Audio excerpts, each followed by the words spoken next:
Welcome back everyone. আমি Saptaparni from বায়োলাইভ। আশা করি তোমরা সবাই খুব ভালো আছো। তো আজকের ভিডিওতে আমরা পড়তে চলেছি এনসিইআরটির ক্লাস 11-এর রেসপিরেশন ইন প্ল্যান্ট চ্যাপ্টারের একটা পার্ট, গ্লাইকোলাইসিস। তো গ্লাইকোলাইসিস তোমরা ক্লাস 9-এও পড়ে এসেছো, এখানে সেটারই রিপিটেশন রয়েছে, বাট নিটের জন্য খুবই ইম্পর্টেন্ট গ্লাইকোলাইসিস পার্টটা। ওকে, তো আমাদের এই সিরিজে আমরা নিটের জন্য এনসিইআরটির বই তো অপরিহার্য, তোমরা জানো, তাই এনসিইআরটির ক্লাস 11-12-এর টপিকগুলোকে বাংলায় বুঝছি এবং সেখান থেকে ইম্পর্টেন্ট হাইলাইটসগুলো কভার করছি। তো এই সিরিজের আরও ভিডিও দেখতে হলে নিটের জন্য তোমরা নিটের যে প্লেলিস্ট আছে সেটাকে ফলো করতে পারো। আর অবশ্যই ভিডিও ভালো লাগলে একটা লাইক এবং শেয়ার অবশ্যই করে দিও, এবং অবশ্যই চ্যানেলটাকে সাবস্ক্রাইব করতে ভুলো না, কারণ তোমাদের জন্য এটা ফ্রি অফ কস্টে হলেও আমাকে কিন্তু এটা অনেক মোটিভেট করে তোমাদের জন্য আরও ভিডিও বানাতে। আর অবশ্যই নিচে কমেন্ট করে জানিও ভিডিও কেমন লাগছে, তাহলে আমারও ভালো লাগে আর আমার আরও ইচ্ছা হয় তোমাদের জন্য আরও নতুন নতুন ভিডিও নিয়ে আসতে। তাহলে চলো আর দেরি না করে স্টার্ট করি। দেখো, গ্লাইকোলাইসিস দুটি শব্দ নিয়ে গঠিত। গ্লাইকো মানে হচ্ছে সুগার, আর লাইসিস মানে হচ্ছে স্প্লিটিং, তার মানে সুগারকে স্প্লিট করা বা ভাঙা, গ্লুকোজকে ভাঙার যে পদ্ধতি বা সুগারকে ভাঙার যে পদ্ধতি এবং তার মাধ্যমে এনার্জি প্রোডাকশনের যে পদ্ধতি, সেটাকেই আমরা গ্লাইকোলাইসিস বলছি। প্রত্যেক অ্যানিমালের মতোই প্ল্যান্টেরও বেঁচে থাকার জন্য এনার্জি প্রয়োজন। তো সেই এনার্জি প্ল্যান্ট কোথা থেকে পাবে? প্ল্যান্ট তার যে গ্লুকোজ রয়েছে সেইটাকে ভেঙে সেখান থেকে এটিপি প্রডিউস করে। ওকে, এবং সেভাবেই সে তার এনার্জি নিডকে মেটায়। তো দেখো, এই যে গ্লাইকোলাইসিস পাথওয়ে, এটার যে স্কিমটা, যে পাথওয়েটা, সেটা দিয়েছিলেন তিনজন বিজ্ঞানী মিলে, এমডেন, মেয়ারহফ এবং পার্নেস। তো এজন্যই এদের নামের আদ্যাক্ষর অনুযায়ী এটাকে ইএমপি পাথওয়েও বলা হয়ে থাকে। দেখো, অ্যানেরোবিক অর্গানিজমে এটাই একমাত্র প্রসেস যার মাধ্যমে রেসপিরেশন বা শ্বসন হয়। যারা এরোবিক অর্গানিজম তাদের ক্ষেত্রে গ্লাইকোলাইসিসের পরে ক্রেবস সাইকেল, তারপরে ইলেকট্রন ট্রান্সপোর্ট চেন অর্থাৎ ইটিএস এর মাধ্যমে আলটিমেটলি গিয়ে এনার্জি প্রোডাকশন হয়। বাট অ্যানেরোবিক অর্থাৎ যারা অক্সিজেন ছাড়াই বেঁচে থাকে তাদের ক্ষেত্রে এই গ্লাইকোলাইসিসই একমাত্র পাথওয়ে যার মাধ্যমে শ্বসন বা রেসপিরেশন হয়ে থাকে। গ্লাইকোলাইসিস কোথায় হয়? কোষের সাইটোপ্লাজমে গ্লাইকোলাইসিস হয়, যে কোনো কোষের সাইটোপ্লাজমে। তো গ্লাইকোলাইসিস মানে কি? নাম থেকেই দেখলাম আমরা, glucose undergoes partial oxidation to form 2 molecules of pyruvic acid. ঠিক আছে, তো তার মানে গ্লাইকোলাইসিস পদ্ধতিতে গ্লুকোজের পার্শিয়াল অক্সিডেশন হয়, কমপ্লিট অক্সিডেশন হতে পারে না। অ্যারোবিক অর্গানিজমের ক্ষেত্রে এই গ্লুকোজেরই কমপ্লিট অক্সিডেশন হয় হচ্ছে গ্লাইকোলাইসিস, তারপরে গিয়ে কেলভিন পাথওয়ে বা টিসিএ সাইকেল এন্ড আলটিমেটলি গিয়ে ইটিএস সাইকেলে গিয়ে কমপ্লিট অক্সিডেশন হয়। বাট গ্লাইকোলাইসিসে যে কোনো গ্লুকোজ মলিকিউলের পার্শিয়াল অক্সিডেশন হয় এবং যার ফলে 2 মলিকিউল অফ পাইরুভিক অ্যাসিড বা পাইরুভেট তৈরি হয় এবং তার সাথে 2 মলিকিউলস অফ এটিপি জেনারেট হয়। ঠিক আছে, এই দুটো জিনিস মাথায় রেখো। একটা অণু অফ গ্লুকোজ থেকে 2 মলিকিউল অফ পাইরুভিক অ্যাসিড বা পাইরুভেট এবং 2 মলিকিউল অফ এটিপি জেনারেট হয়। তো এবার প্ল্যান্টের ক্ষেত্রে যাচ্ছি। প্ল্যান্টের ক্ষেত্রে গ্লুকোজ কোথা থেকে আসবে? প্ল্যান্টের ক্ষেত্রে glucose is derived from sucrose which is the end product of the photosynthesis. সালোক সংশ্লেষের এন্ড প্রোডাক্ট হচ্ছে সুক্রোজ, যেটা ভেঙে ইনভার্টেজ এনজাইম দিয়ে যেটা ভেঙে গ্লুকোজ তৈরি হয়। আইদার সুক্রোজ থেকে আসতে পারে অথবা আদার কার্বোহাইড্রেট সোর্স থেকে প্ল্যান্টের ক্ষেত্রে গ্লুকোজ আসে। চলো দেখে নিই, আমাকে ক্যামেরাটা সেট করে নিতে দাও তোমাদের জন্য। তো দেখো, তাহলে আইদার সুক্রোজ অথবা আদার কার্বোহাইড্রেট সোর্স থেকে গ্লুকোজ আসে এবং সেটাকে গ্লুকোজ বা ফ্রুক্টোজে সুক্রোজ থেকে কনভার্ট হয় হচ্ছে ইনভার্টেজ এনজাইমের মাধ্যমে। তাহলে সুক্রোজ ভেঙে গ্লুকোজ বা ফ্রুক্টোজ তৈরি হয় ইনভার্টেজ এনজাইমের মাধ্যমে। এবার যেই মুহূর্তে তুমি গ্লুকোজ পেয়ে যাচ্ছ বা ফ্রুক্টোজ পেয়ে যাচ্ছ, গ্লুকোজ দিয়েই আমরা শুরু করছি, গ্লুকোজ পেলেই তোমাদের পাথওয়ে ঢুকে যাবে গ্লাইকোলাইসিস পাথওয়ের মধ্যে। ঠিক আছে, তো গ্লুকোজ কি বলছে? Glucose and fructose are phosphorylated to give rise to glucose 6-phosphate by the activity of the enzyme hexokinase.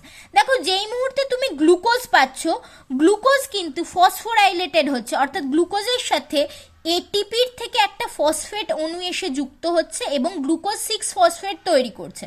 Glucose একটা 6 কার্বন মলিকিউল, তার সাথে এটিপির একটা ফসফেট যুক্ত হয়ে গ্লুকোজ 6 ফসফেট বানাচ্ছে এবং এটিপির থেকে একটা ফসফেট বেরিয়ে যাওয়ায় এটা এডিপি বা অ্যাডিনোসিন ডাইফসফেটে কনভার্ট হচ্ছে। অ্যাডিনোসিন ট্রাইফসফেট থেকে ডাইফসফেট, এই একটা ফসফেট গ্লুকোজকেও দিয়ে দিচ্ছে। এবং এই যে রিয়াকশনটা, এটা যেহেতু একটা ফসফোরাইলেশনের রিয়াকশন, এখানে যে এনজাইম থাকবে সেটা হচ্ছে এক ধরনের কাইনেজ এনজাইম।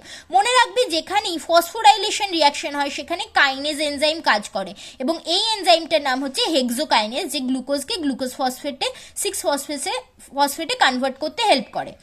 এরপরে এই গ্লুকোজ 6 ফসফেট থেকে ফ্রুক্টোজ 6 ফসফেট হয়, ঠিক আছে, যেটাও একটা 6 কার্বন মলিকিউল। তো গ্লুকোজ 6 ফসফেট আর ফ্রুক্টোজ 6 ফসফেট হচ্ছে একে অপরের আইসোমার। সো এই জন্য এখানে যে এনজাইমটা কাজ করে উৎসেচক, তার নাম ফসফোহেক্সোজ আইসোমারেজ, ঠিক আছে।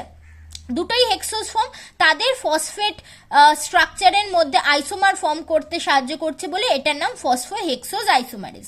এরপরে দেখো ফ্রুক্টোজ 6 ফসফেট থেকে ফ্রুক্টোজ 1,6 বিসফসফেট তৈরি হয়। তার মানে এখানে ফ্রুক্টোজের একমাত্র 6 নাম্বার কার্বনে ফসফেট গ্রুপ লেগেছিল, এখানে 6 এবং 1 উভয় কার্বনেই ফসফেট গ্রুপ লাগলো। তার মানে এখানেও একটা ফসফেট অ্যাডিশন হলো। এই ফসফেট কোথা থেকে এলো? এটিপি তার একটি ফসফেট দান করে নিজে এডিপি হলো এবং ফ্রুক্টোজ 6 ফসফেটকে ফ্রুক্টোজ 1,6 বিসফসফেট বানালো এবং এতে যে এনজাইম কাজ করলো তার নাম ফসফোফ্রুক্টোকাইনেজ। তোমাদের আগেই বলেছি যেখানেই ফসফোরাইলেশন হবে, ফসফেট অ্যাড হওয়ার ব্যাপার আছে, সেখানেই কাইনেজ এনজাইম কাজ করে। সো এখানেও দেখো 1 নাম্বার পজিশনে একটা ফসফেট অ্যাড হয়েছে, তাই এটার নাম ফসফোফ্রুক্টোকাইনেজ। এই এনজাইমটাই এই রিয়াকশনটা করালো। তো ফ্রুক্টোজ দিয়ে যদি আমরা রিয়াকশন শুরু করি তাহলে সেটা ডিরেক্টলি ফ্রুক্টোজ 6 ফসফেট হয়ে ফ্রুক্টোজ 1,6 বিসফসফেট হবে, ঠিক আছে, সেখানে গ্লুকোজ দিয়ে পাথওয়েটা যাবে না। তো যাই হোক, ফ্রুক্টোজ 1,6 বিসফসফেট এবার অ্যালডোলেজ এনজাইমের সাহায্যে দুটো জিনিসে ভাগ হয়ে যায়। কি কি? ট্রায়োজ ফসফেট এবং গ্লিসারালডিহাইড 3 ফসফেট এবং আরেকটি হচ্ছে ডাইহাইড্রক্সি অ্যাসিটোন ফসফেট। তার মানে এই 6 কার্বন যুক্ত ফ্রুক্টোজ 1,6 বিসফসফেট দুটি 3 কার্বন মলিকিউলে ভাগ হয়। একটি হচ্ছে গ্লিসারালডিহাইড 3 ফসফেট এবং আরেকটি হচ্ছে ডিএইচএপি বা ডাইহাইড্রক্সি অ্যাসিটোন ফসফেট, যারা আবার একে অন্যর মধ্যে ইন্টারচেঞ্জ করতে পারে। কোন এনজাইমের সাহায্যে ইন্টারচেঞ্জ করতে পারে? ট্রায়োজ ফসফেট আইসোমারেজ এনজাইমের সাহায্যে। ওকে, এবারে দেখো, তার মানে তোমরা বুঝতে পারছো এখানে 6 কার্বনটা ভেঙে 3 কার্বন হয়ে গেল। এবারে ধরো এই ডিএইচএপিটা আবার কনভার্ট হয়ে গেল গ্লিসারালডিহাইড 3 ফসফেট, তাহলে এরপর থেকে এই স্টেপ থেকে যা রিয়াকশন হবে সব ডাবল যাবে, ঠিক আছে। গ্লিসারালডিহাইড 3 ফসফেট এবার কি হয়? এনএডিপি প্লাস থেকে দুটো এনএডিপি প্লাস এর সাথে রিয়াকশন করে 1,3 বিসফসফোগ্লিসারিক অ্যাসিড তৈরি করে। এটাও 3 কার্বন, এটাও 3 কার্বন। এবার দেখো এরকম ডিএইচএপি, যেটা এই একটা ডিএইচএপি যেটা গ্লিসারালডিহাইড 3 ফসফেট হয়েছে, তার থেকেও আর একটা 1,3 বিসফসফোগ্লিসারিক অ্যাসিড তৈরি হচ্ছে, তাই এখানে 2 দিয়ে মাল্টিপ্লাই করা হয়েছে। দেখো তার মানে এই পাথওয়ে থেকে সবকিছু ডাবল করে তৈরি হওয়া শুরু হবে। ওকে, তাহলে দুটো 1,3 বিসফসফোগ্লিসারিক অ্যাসিড তৈরি হয়, তাতে কাজ করে কোন এনজাইম? Glyceraldehyde 3 phosphate dehydrogenase. এখানে যেহেতু জারণ বিজারণের বিক্রিয়া চলছে তাই এখানে ডিহাইড্রোজিনেজ এনজাইম, যেখানেই জারণ বিজারণ সেখানেই ডিহাইড্রোজিনেজ এনজাইম, যেহেতু হাইড্রোজেনকে বার করে দিচ্ছে, এনএডিপি প্লাসের সাথে এনএ যুক্ত হয়ে এনএডিএইচ প্লাস এইচ প্লাস তৈরি হচ্ছে, তাই গ্লিসারালডিহাইড 3 ফসফেট ডিহাইড্রোজিনেজ, ঠিক আছে। এবারে দেখো 2 মলিকিউলস অফ 1,3 বিসফসফোগ্লিসারিক অ্যাসিড, সেটা এরপরে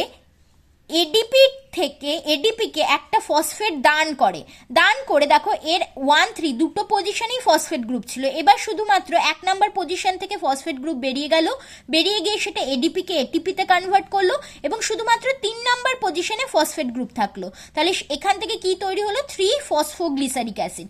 একটা ফসফেট 1 নাম্বার গ্রুপের ফসফেটটাকে এডিপিকে দান করে দিয়ে এটিপিতে কনভার্ট করলো এবং শুধু 3 নাম্বার গ্রুপের ফসফেট পড়ে থাকলো, তো ওর নাম হয়ে গেল 3 ফসফোগ্লিসারিক অ্যাসিড। দুটো করে চলছিল বলে এখানেও দুটোই তৈরি হয়েছে, দুটো 3 ফসফোগ্লিসারিক অ্যাসিড। এটাও একটা 3 কার্বন মলিকিউল। এবং এখানেও বুঝতে পারছো ফসফোরাইলেশনের ঘটনা ঘটছে, এডিপি ফসফোরাইলেট হয়ে এটিপি হচ্ছে, সো কাইনেজ এনজাইম লাগবে।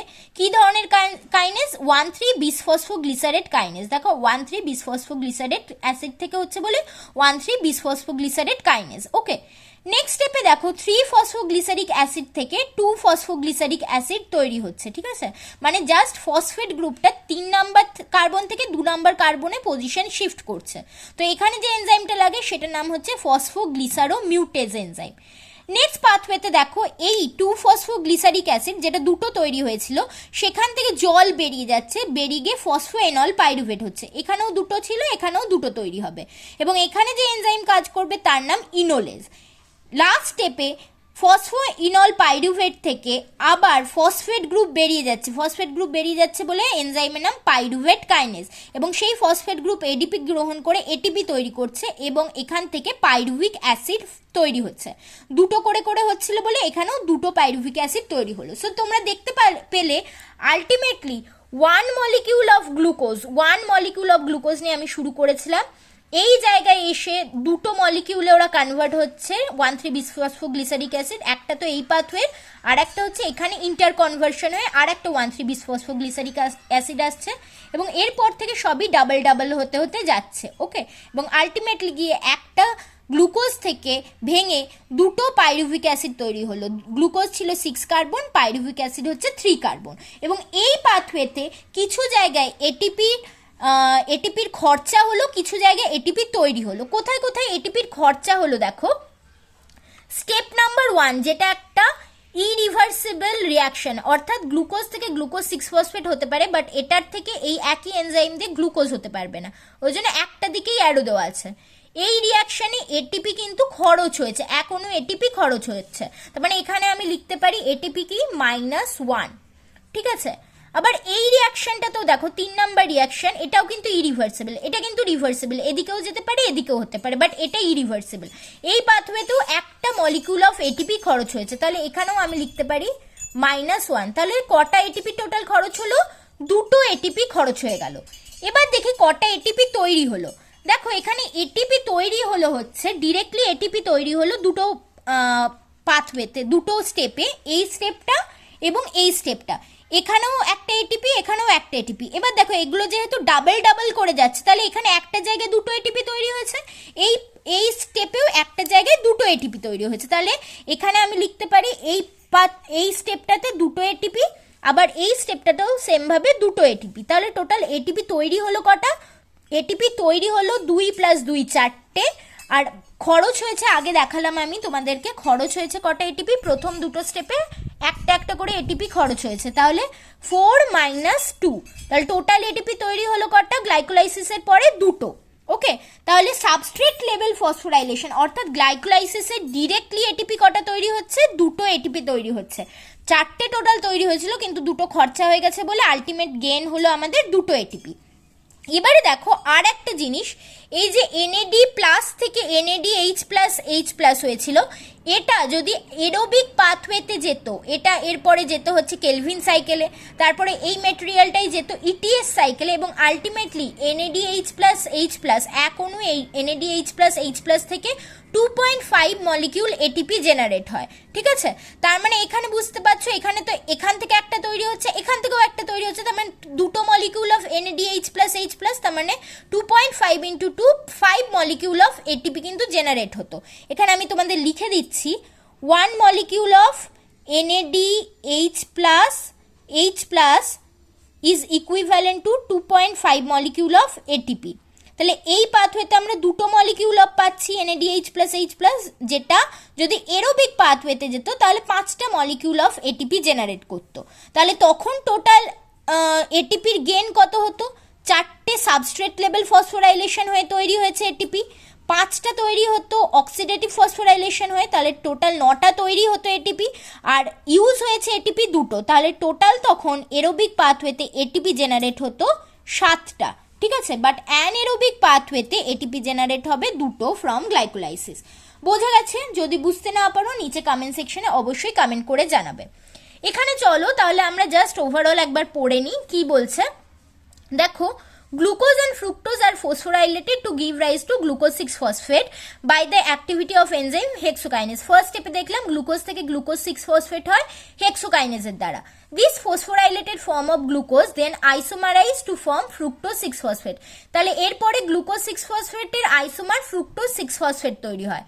নেক্সট স্টেপে কি হয়, subsequent step of metabolism of glucose and fructose are same. এরপর থেকে সব স্টেপ সেম যাবে গ্লুকোজ বা ফ্রুক্টোজের ক্ষেত্রে।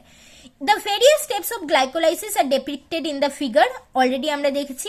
In glycolysis a chain of 10 reaction, total 10টা রিয়াকশন হয়, ডিফারেন্ট এনজাইম সেখানে কাজ করে এবং আলটিমেটলি গিয়ে পাইরুভেট প্রোডাকশন হয় বা পাইরুভিক অ্যাসিড। কটা মলিকিউল অফ পাইরুভেট, একটা গ্লুকোজ থেকে দুটো মলিকিউল অফ পাইরুভেট বা পাইরুভিক অ্যাসিড তৈরি হয়।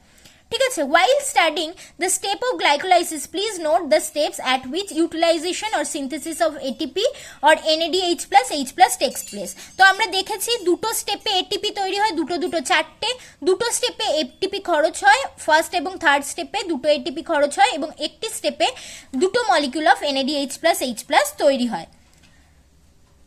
এটিপি দেখো সেটাই বলা হয়েছে, এটিপি দুটো স্টেপে ইউটিলাইজ হয়। ফার্স্ট স্টেপ যেখানে গ্লুকোজ থেকে গ্লুকোজ 6-phosphate হচ্ছে এবং থার্ড স্টেপ যেখানে ফ্রুক্টোজ 6-phosphate থেকে ফ্রুক্টোজ 1,6-bisphosphate হচ্ছে। সো টোটাল এটিপি ইউটিলাইজড বা খরচ হলো দুটো, ওকে, -2 হিসেবে যেটাকে আমরা লিখতে পারি। নেক্সট দেখো বলছে ফ্রুক্টোজ 1,6-bisphosphate, এরপর দুটো জিনিসে ভেঙে যায়, অলরেডি আমরা দেখেছি, ডাইহাইড্রক্সি অ্যাসিটোন ফসফেট বা ডিএইচএপি এবং 3-phosphoglyceraldehyde, ঠিক আছে, যারা ইন্টার কনভার্সন করতে পারে এবং এই স্টেপ থেকে সব কিছু ডাবল করে হওয়া শুরু হবে, ঠিক আছে, যেহেতু এদের মধ্যে ইন্টার কনভার্সন হচ্ছে। এবং এর পরের স্টেপে 1 molecule of NADH plus H plus তৈরি হয়, যার মাধ্যমে 1,3-bisphosphoglycerate তৈরি হয়, দুটো মলিকিউল অফ 1,3-bisphosphoglycerate। পরের স্টেপে এই দুটো মলিকিউল অফ 1,3-bisphosphoglycerate থেকে এক নম্বর মলিকিউলের যে ফসফেট, 1 নম্বর পজিশনের ফসফেট সেটা বেরিয়ে যায়, বেরিয়ে গিয়ে এটিপি জেনারেট করে, ফলে পড়ে থাকে 3-phosphoglycerate, ওকে। এবং তারপরে আবার আর একটা স্টেপে 3-phosphoglycerate থেকে পরের স্টেপে 2-phosphoglycerate তৈরি হয় এবং আলটিমেটলি 2-phosphoglycerate থেকে ফসফোএনল পাইরুভেট হয় এবং ফসফোএনল পাইরুভেট থেকে আর একটা এটিপি ফসফেট বেরিয়ে গিয়ে আর একটা নতুন এটিপি জেনারেট করে এবং আলটিমেটলি সেটা আমাদের পাইরুভিক অ্যাসিড তৈরি করতে হেল্প করে। তাহলে এই দুটো স্টেপে কোন স্টেপ দেখতে পেলে তোমরা, আরেকবার আমি দেখিয়ে দিচ্ছি। 1,3-bisphosphoglycerate থেকে 3-phosphoglycerate হওয়ার সময় দুটো মলিকিউল অফ এটিপি হচ্ছে, এখানে 1 লেখা আছে, বাট এই দুটোর জন্য দুটো মলিকিউল অফ এটিপি, আর এখানে ফসফেনল পাইরুভেট থেকে পাইরুভিক অ্যাসিড হওয়ার জন্য দুটো মলিকিউলের জন্য দুটো মলিকিউল অফ এটিপি, অর্থাৎ টোটাল 4টে মলিকিউল অফ এটিপি জেনারেট হচ্ছে। So can you calculate how many ATP molecules are directly synthesized in this pathway? Obviously we can calculate, already আমরা ক্যালকুলেশন দেখিয়ে দিয়েছি যে টোটাল 4টে তৈরি হয়, দুটো খরচ হয়, তাহলে আলটিমেট গেইন দুটো এটিপি যদি অ্যানারোবিক পাথওয়ে হয়, অ্যানারোবিক গ্লাইকোলাইসিস। আর যদি এরোবিক গ্লাইকোলাইসিস হয় তাহলে এটার সাথে সাথে এই 4টের সাথে সাথে 5টা মলিকিউল অফ এটিপি আরও অ্যাড হবে। সেটা কোথা থেকে আসছে, 2 মলিকিউল অফ NADH প্লাস তৈরি করছে 2.5 × 2 অর্থাৎ 5 মলিকিউল অফ এক্সট্রা এটিপি, ঠিক আছে, যার ফলে টোটাল 9টা মলিকিউল অফ এটিপি তৈরি হচ্ছে, তার থেকে দুটো মলিকিউল অফ এটিপি বাদ যাচ্ছে এবং আলটিমেটলি 7টা মলিকিউল অফ এটিপি পড়ে থাকছে, ওকে। তো এবার ঘটনা হচ্ছে এই যে পাইরুভিক অ্যাসিড তৈরি হলে এরপরে ভবিষ্যৎ কি, এরপরে কি কি পাথওয়েতে যেতে পারে। দেখো এরপরে 3টে পাথওয়েতে যেতে পারে, কি কি চলো দেখে নিই আরেকবার। দেখো এই যে পাইরুভিক অ্যাসিড তৈরি হলো, পাইরুভিক অ্যাসিড এটা either ethanol plus carbon dioxide produce করতে পারে বা ল্যাকটিক অ্যাসিড। এই যে পাইরুভিক অ্যাসিড থেকে ইথানল প্লাস কার্বন ডাইঅক্সাইড তৈরি হয়, এটা তৈরি হয় ইস্টে, ঠিক আছে, ইস্টে এটার অ্যালকোহলিক ফার্মেন্টেশন হয় এবং ইথানল প্লাস কার্বন ডাইঅক্সাইড তৈরি হয়।